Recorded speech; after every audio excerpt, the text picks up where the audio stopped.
नमस्कार प्यारे साथियों, अश्विनी जीएस क्लासेस में आपका स्वागत है। मैं अश्विनी द्विवेदी आज आप लोगों के समक्ष भारतीय संविधान में एक बहुत ही महत्वपूर्ण टॉपिक को लेकर के हाजिर हुआ हूं और उस टॉपिक का नाम है केंद्र और राज्य के बीच में विधायी संबंध। केंद्र और राज्य के बीच में विधायी संबंध मतलब सेंट्रल गवर्नमेंट और स्टेट गवर्नमेंट के बीच में जो लेजिस्लेटिव पावर का जो डिस्ट्रीब्यूशन है, जो व्यवस्थापिका शक्तियों का जो बंटवारा है ना, जो रिलेशन है सेंटर स्टेट रिलेशन है। तो सेंटर स्टेट रिलेशन में प्यारे दोस्तों जो लेजिस्लेटिव रिलेशन है, जो केंद्र और राज्य के बीच में जो विधायी संबंध है, उसके बारे में आज हम चर्चा करने वाले हैं। तो लेजिस्लेटिव पावर्स का जो रिलेशन है या लेजिस्लेटिव पावर्स का जो डिवाइडेशन है सेंट्रल गवर्नमेंट और स्टेट गवर्नमेंट के बीच में प्यारे साथियों, हम उसी की आज आपसे चर्चा करने जा रहे हैं। यहाँ से कई बार क्वेश्चंस एग्जाम में आ चुके हैं। मेरे प्यारे दोस्तों, वीडियो को लाइक सब्सक्राइब शेयर करना मत भूलिएगा और कमेंट बॉक्स में ज़रूर कमेंट दीजिएगा कि अब वीडियो आपको कैसा लगा। आइए हम लोग चर्चा करते हैं, इस सेशन को स्टार्ट करते हैं। देखिए, सबसे पहले प्यारे दोस्तों आप इस बात को समझे कि हमारे यहाँ इंडिया में संघात्मक शासन व्यवस्था को एक्सेप्ट किया गया है। फेडरल स्ट्रक्चर को हमने एक्सेप्ट किया है। और कहाँ से हमने एक्सेप्ट किया? फेडरल स्ट्रक्चर का जो कॉन्सेप्ट है हमने वो कनाडा से एक्सेप्ट किया है। कहाँ से? कनाडा से। तो कनाडा से हम लोग जब वहाँ से फेडरल स्ट्रक्चर जब हम लोग ने लिया, तो फेडरल स्ट्रक्चर का मतलब होता क्या है? मेरे प्यारे दोस्तों, मैं तो एक वीडियो भी इसके ऊपर अपलोड कर चुका हूं, लेकिन चलिए मैं फिर से यहाँ पर एक बातों को बता देना चाहता हूं कि फेडरल स्ट्रक्चर है क्या। तो federalism means powers are divided between different level and more level of government. Federalism means powers are divided between central and state government भी आप कह सकते हो। मतलब केंद्र और राज्यों के बीच में शक्तियों का बटा होना ही संघात्मक शासन व्यवस्था है, फेडरल स्ट्रक्चर है। संघात्मक शासन व्यवस्था हम वहां पे कहते हैं जहां पर केंद्र और राज्यों के बीच में जो पावर है, जो शक्तियां हैं, वे बटी हुई हों बिल्कुल। तो क्या भारत में बटा हुआ है प्यारे दोस्तों? आप कैसे समझेंगे कि भारत में शक्तियां बटी हुई हैं और भारत एक संघात्मक है? तो मैं बता दूं, विद्वानों ने भारत को अर्ध संघीय देश कहा है, क्वासी फेडरल कंट्री कहा है। इसलिए अर्ध संघीय देश कहा क्योंकि भारत में एकात्मक यूनिटरी एंड फेडरल दोनों के फीचर्स पाए जाते हैं। एकात्मक और संघात्मक दोनों के लक्षण पाए जाते हैं इंडिया में। इसीलिए इंडिया को अर्ध संघीय या क्वासी फेडरल कंट्री कहा जाता है। लेकिन फेडरल गवर्नमेंट के कुछ फीचर्स भी तो होते होंगे। तो यस, फेडरल गवर्नमेंट के कुछ फीचर्स हैं, जैसे रूल ऑफ लॉ होनी चाहिए, रिटेन कॉन्स्टिट्यूशन होनी चाहिए, मतलब विधि का शासन, लिखित संविधान होनी चाहिए। Powers are divided between central government and state government में क्लियरली पावर का डिस्ट्रीब्यूशन होनी चाहिए और उसका डिस्क्राइब इंडियन कॉन्स्टिट्यूशन में हो। सेपरेशन ऑफ पावर हो। Separation of power means powers are divided between different organs of government. शक्तियों का जो बंटवारा हो सरकार के 3 अंगों में स्पष्ट रूप से हो। ये संघात्मक शासन व्यवस्था के फेडरल स्ट्रक्चर होते हैं। शक्तियों का विभाजन, क्या बोलते हैं? शक्तियों का विभाजन। पावर्स का डिस्ट्रीब्यूशन होनी चाहिए यहाँ पे। और मेरे प्यारे दोस्तों, एक चीज और आप यहाँ पर देखोगे कि यहाँ पर जो है रिजिड कॉन्स्टिट्यूशन होता है, कठोर संविधान होता है।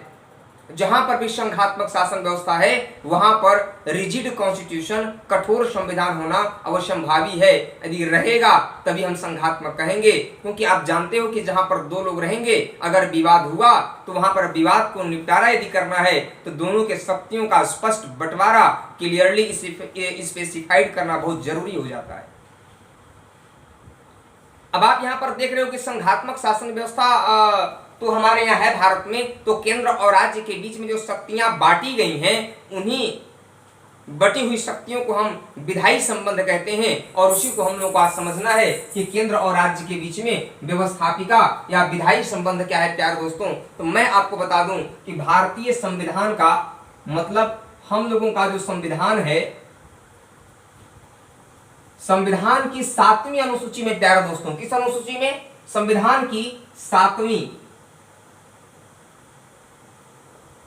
संविधान की 7वीं अनुसूची में मतलब 7th शेड्यूल में, 7th शेड्यूल में जो है क्या किया गया है, इंडियन कॉन्स्टिट्यूशन के 7th शेड्यूल में डिस्क्राइब किया गया है सेंट्रल गवर्नमेंट और स्टेट गवर्नमेंट के बीच में पावर का डिस्ट्रीब्यूशन किया गया है, लेजिस्लेटिव पावर का डिस्ट्रीब्यूशन किया गया है, व्यवस्थापिका शक्तियों का बंटवारा किया गया है। किसके माध्यम से? 3 सूचियों के माध्यम से प्यारे दोस्तों। किसके माध्यम से? 3 सूचियों के माध्यम से शक्तियों का बंटवारा किया गया है केंद्र और राज्य के बीच में। तो संविधान की बात आप याद रखेंगे कि भारतीय संविधान के 7वीं अनुसूची में 7th शेड्यूल में केंद्र और राज्य के बीच में लेजिस्लेटिव पावर्स का डिस्ट्रीब्यूशन 3 लिस्ट, 3 सूचियों के माध्यम से किया गया है। ये बात आप जरूर याद रखेंगे और आप अपने पास पेंसिल कॉपी जरूर लेकर के बैठेंगे, क्योंकि महत्वपूर्ण पॉइंटों को आप नोट करते चलेंगे यदि मेरे प्यारे बंधु, तो आपके लिए बहुत ही बेनिफिशियल होगा, क्योंकि यहां से एग्जाम में क्वेश्चन जरूर 1-2 पॉइंट आपके आएंगे ही आएंगे। तो वो 3 सूची कौन कौन से हैं? जो 3 शेड्यूल है, जो 3 लिस्ट हैं, वो 3 लिस्ट कौन कौन से हैं? तो 3 लिस्ट की यदि मैं बात करूं प्यारे दोस्तों, तो आप जानते हो कि 3 सूचियां हैं हमारे यहाँ और केंद्र और राज्य के बीच में शक्तियों का बंटवारा इन्हीं 3 सूचियों के माध्यम से किया गया है। पहला है प्यारे दोस्तों संघ सूची। पहला क्या है? तो संघ सूची है पहला, मतलब यूनियन लिस्ट। पहला क्या है दोस्तों? पहला जो है यहाँ पर वह है यूनियन लिस्ट। यूनियन लिस्ट का मतलब क्या होता है? तो संघ सूची। और जो सेकेंड है प्यारे दोस्तों वह है राज्य सूची। क्या है? राज्य सूची। और तीसरा जो है आपका वह समवर्ती सूची प्यारे दोस्तों। कौन सा है? समवर्ती सूची है, समवर्ती सूची। तो संघ सूची, राज्य सूची और समवर्ती सूची, इन 3 सूचियों के माध्यम से यूनियन लिस्ट, स्टेट लिस्ट और concurrent list, union list, state list और कॉन्करेंट लिस्ट के माध्यम से केंद्र और राज्य के बीच में लेजिस्लेटिव पावर्स का डिस्ट्रीब्यूशन किया गया है प्यारे दोस्तों, बंटवारा किया गया है। अब आप यहां पर देखोगे कि संघ सूची क्या है। तो संघ सूची में मैं आपको बता दूं, जो यूनियन लिस्ट होता है, यूनियन लिस्ट में क्या होता है? यूनियन लिस्ट मतलब संघ सूची, इसके विषयों पर कानून केंद्र सरकार बनाता है, सेंट्रल गवर्नमेंट बनाती है। संघ सूची के विषयों पर कानून कौन बनाएगा? तो संघ सूची के विषयों पर कानून प्यारे दोस्तों जब भी बनाएगा तो केंद्र सरकार बनाएगा। राज्य सरकार इसके सूचियों पर कभी भी कानून, इसके विषयों पर कानून कभी भी नहीं बना सकता। जबकि राज्य सूची जो है आपका प्यारे दोस्तों, राज्य सूची के ऊपर कानून हमेशा कौन बनाता है? तो राज्य सरकारें बनाती हैं प्यारे दोस्तों। कौन बनाता है? राज्य सरकारें। राज्य सूची के विषयों पर राज्य सरकारें कानून बनाती हैं। लेकिन जाते मैं यहाँ पर एक और महत्वपूर्ण बात आपको बता दूं एग्जाम के पॉइंट ऑफ व्यू से। देखिए 3 ऐसे कंडीशंस हैं। ऐसे तो राज्य सूची, स्टेट लिस्ट के सब्जेक्ट मैटर्स पर सेंट्रल स्टेट गवर्नमेंट ही लॉ मेकिंग करते हैं, लेकिन 3 सिचुएशंस ऐसे हैं कि जिस समय सेंट्रल गवर्नमेंट भी स्टेट लिस्ट के सब्जेक्ट मैटर्स पर मेकिंग ऑफ लॉज कर सकता है। राज्य सूची के विषय पर कानून केंद्र भी बना सकता है, केंद्र की लेजिस्लेटिव भी बना सकती है। लेकिन वो 3 कंडीशंस कौन कौन से हैं प्यारे दोस्तों? वो 3 कंडीशंस मैं आपको बता देना चाहता हूं। तो पहला जो कंडीशन है यहां पर, उसे कहा जाता है नेशनल इमरजेंसी के समय में, राष्ट्रीय आपातकाल के समय में।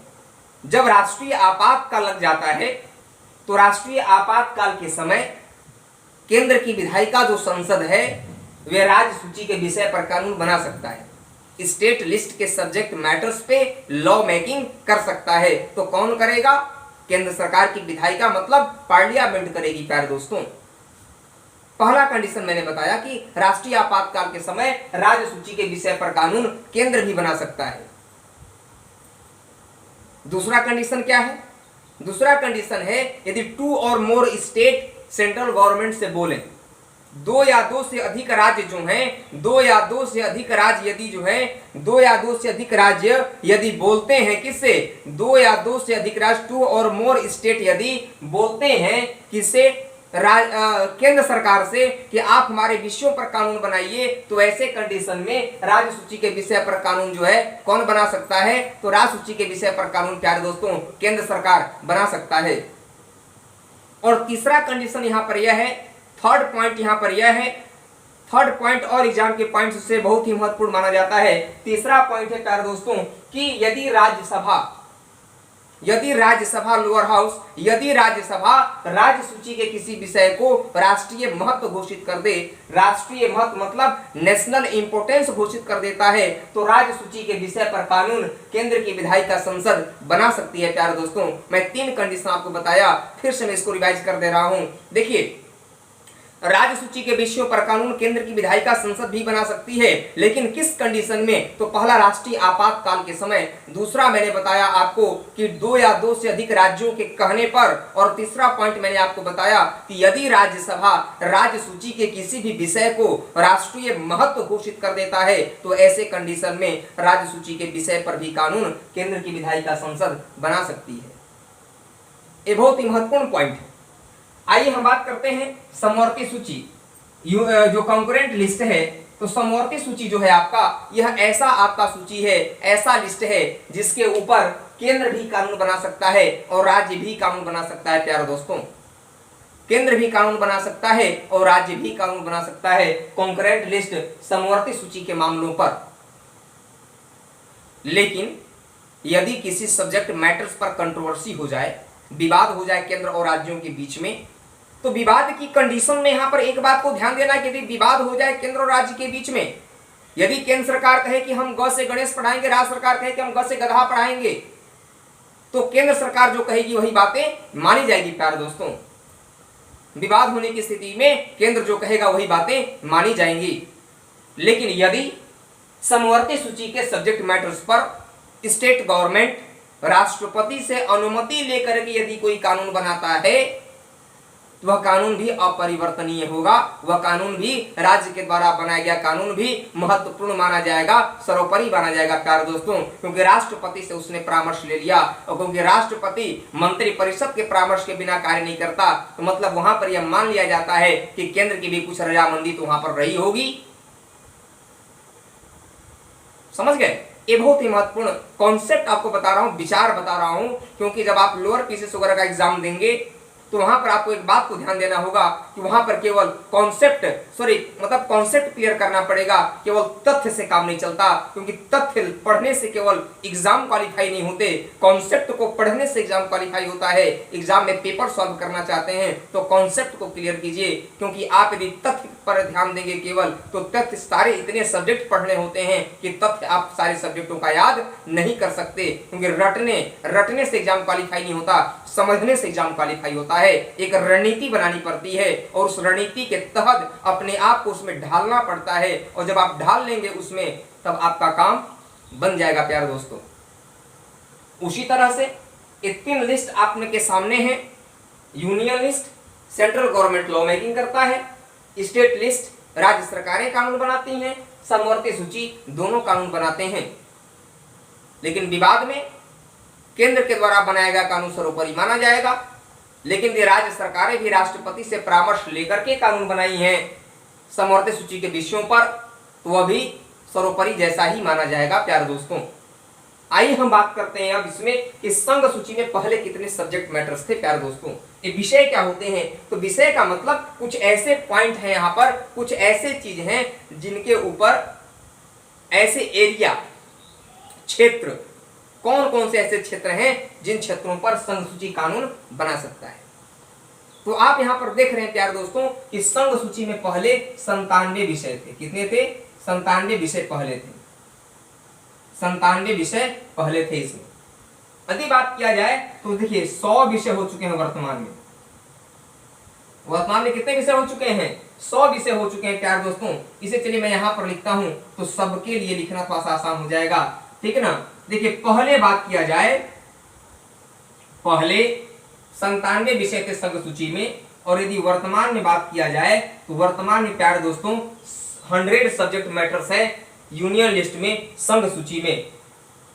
राज्य सूची की बात करूं तो राज्य सूची में पहले आपके जो थे स्टेट लिस्ट में पहले जो सब्जेक्ट मैटर्स जो थे आपके, तो स्टेट लिस्ट में प्यारे दोस्तों सब्जेक्ट मैटर्स थे आपके पहले 66 सब्जेक्ट मैटर्स थे। लेकिन यदि वर्तमान में बात किया जाएगा तो वर्तमान में प्यारे दोस्तों 61 सब्जेक्ट मैटर्स हैं। वर्तमान में कितने हैं? 61 सब्जेक्ट मैटर्स वर्तमान में है। वर्तमान समझ रहे हो ना आप सब? वर्तमान, और ये क्या हो गया? पहले। यदि समवर्ती सूची की बात करें तो समवर्ती सूची में पहले जो है सो प्यारे दोस्तों 47 सब्जेक्ट मैटर्स थे, 47 विषय थे यहाँ पर। लेकिन यदि वर्तमान में बात किया जाएगा तो वर्तमान में यहाँ पर प्यारे दोस्तों कितने सब्जेक्ट मैटर्स हैं? वर्तमान में 52 है प्यारे दोस्तों। तो यहाँ पर संख्या बढ़ी है, संघ सूची के विषयों की संख्या बढ़ी, 97 से 100 हुआ, लेकिन राज्य सूची के सब्जेक्ट मैटर्स जो थे वे 66 से घटे प्यारे दोस्तों 61 हो गए। ऐसा कारण क्या था? और समवर्ती सूची कंकरेंट लिस्ट के सब्जेक्ट मैटर्स भी आप देख रहे हो कि यहाँ पर 47 से 52 हो गए, मतलब बढ़े, इंक्रीज हुआ। लेकिन यहाँ क्यों घटा प्यारे दोस्तों? इसकी बात यदि हम करें तो मैं आपसे बात कर रहा हूँ, आप इसे नोट कर लिए हो ना? चलो अच्छी बात है। अब यहाँ पर आप देख रहे हो कि इसकी संख्या घटी क्यों, तो मैं आपको बता दूं, एक संशोधन हुआ था प्यारे दोस्तों। क्या हुआ था? एक संशोधन हुआ था, और वह संशोधन था जो है 42वां संवैधानिक संशोधन अधिनियम 1976। 42वां संवैधानिक संशोधन अधिनियम 1976 प्यारे दोस्तों। 42वां संवैधानिक संशोधन अधिनियम 1976 था। इसी संशोधन के द्वारा राज्य सूची से 5 विषयों को निकाल दिया गया, और राज्य सूची से 5 विषयों को निकाल करके समवर्ती सूची में जोड़ दिया गया प्यारे दोस्तों। माइनस कर दिया गया यहाँ से 5 विषय माइनस कर दिए गए। माइनस दिख रहा तुम लोगों को? नहीं, 5 विषय जो थे वे माइनस कर दिए गए प्यारे दोस्तों। राज्य सूची से 5 विषय जब माइनस हो गया तो माइनस कर दोगे तो 66 से कितना हो जाएगा? कम हो जाएगा, 5 तो 61 बचा ना, तो 5 विषयों को समवर्ती सूची में ऐड कर दोगे तो 47 से 52 संख्या यहाँ पर हो गई प्यारे दोस्तों। तो कौन कौन से विषय थे जो यहाँ से निकाला गया, इस बात को भी जानना जरूरी है कि संशोधन के द्वारा निकाला गया। ये मैं आपको बता दिया, क्योंकि 42nd कॉन्स्टिट्यूशनल अमेंडमेंट एक्ट 1976 के अकॉर्डिंग स्टेट लिस्ट से 5 सब्जेक्ट मैटर्स को रिमूव कर दिया गया, और रिमूव करके उसे कंकरेंट लिस्ट में शिफ्ट कर दिया गया प्यारे दोस्तों। तो कौन कौन से विषय थे? मैं 5 विषयों को यहाँ पर लिख रहा हूँ। जैसे आपका शिक्षा था प्यारे दोस्तों। क्या था? शिक्षा। शिक्षा के बाद क्या था? माप तौल। क्या था प्यारे दोस्तों? माप तौल, मेजरमेंट। और क्या था प्यारे दोस्तों? न्याय था आपका। और क्या था यहाँ पर? तो और यहाँ पर जो था वन एवं वन्य जीव संरक्षण।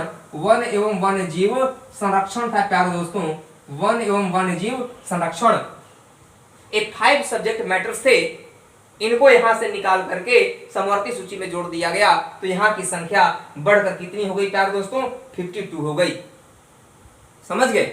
आइए अब हम लोग कुछ ऐसे विषयों की चर्चा करते हैं कि यूनियन लिस्ट में कौन कौन से विषय आते हैं, क्योंकि अभी कभी कभी एग्जाम में क्वेश्चन देता है इनमें से कौन सा विषय यूनियन लिस्ट में शामिल नहीं है। अगर ऐसा क्वेश्चन देता है इनमें से कौन सा विषय यूनियन लिस्ट में शामिल नहीं है, तो आप ध्यान दीजिए इस बात को कि कौन से विषय यूनियन लिस्ट में शामिल नहीं है। यदि ऐसा क्वेश्चन आपके एग्जाम में पूछा जाता है तो वहां पर आपको कुछ विषयों को, मतलब 100 विषयों में से कुछ विषयों को आपको याद रखना होगा प्यारे दोस्तों।